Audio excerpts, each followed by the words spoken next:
Hi, Tito Charlie. Good afternoon. So, interview lang kita. 3 questions lang to. First question is, what would you like them to know when they hear Charlie F. Salandanan? Pwede pala Tagalog. Kung description para sa akin, ako yung tao na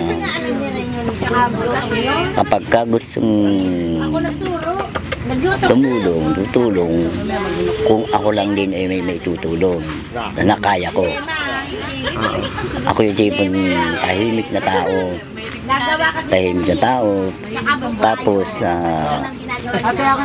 pero may pagkakataon din na masayahin ako kapag may araw na may enjoyment sa sarili ko. Minsan mas gusto ko pa yung solo ako, nag-iisa ako dahil nakakapag-isip ako ng maayos, tahimik.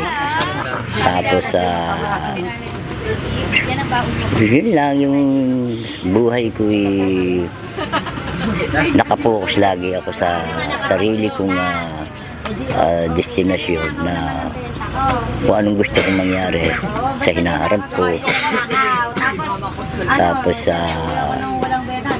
magkaroon lang ako ng isang magandang mga pamilya na pwede kong gabayan hanggat ako'y nabubuhay. So sa mga kaibigan, marami akong kaibigan. Mas marami akong kaibigan sa mga trabaho, sa mga kaibigan ko na nung high school pa ako. Ay siya, marami rin mga kaibigan. Kaya lang, may mga time tayo na may kanya-kanya na tayo mga buhay. So kaya ngayon, medyo wala na sa akin yung mga time na oras na mamasyal pa ng mamasyal sa mga kaibigan. Mas priority ko yung hanap buhay ko, mga asawa at anak ko. Dahil ang buhay ko naman yun siguro kung di ako naging mayaman, yun ang ibig kong sabihin. Okay, naging mayaman, halos lahat sila ay aking tutulungan dahil pare-pares din kami mahihirap.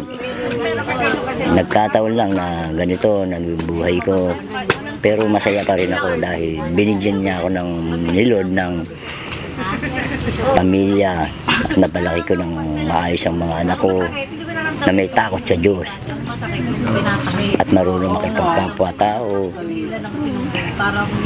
At higit sa lahat, yung hindi sila nakakalimot na tumawag lagi sa Panginoon. Thank you. Next question. So, 54 years old ka na ngayon. So, what do you love the most in your life?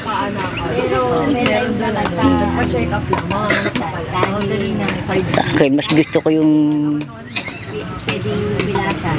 buhay kong nakapokus lang ako talaga sa family, mga kapatid ko, mga pamangkin ko, mga relatives ko na malalapit sa akin. Yung mabibigyan ko lang ng panahon lagi yung aking mga anak. Wala nang iba pang hihilingin pa, kundi nabigyan sila ng magandang hinaharap.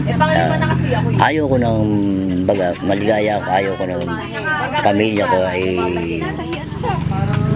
yung walang pupuntahang maayos.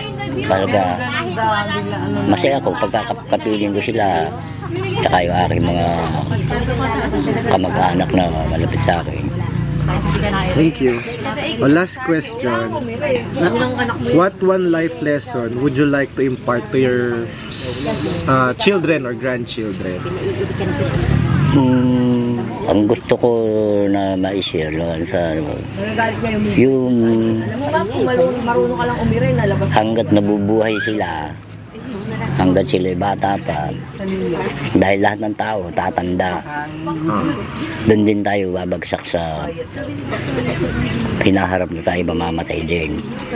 So, ang akin lang ay sana ay yung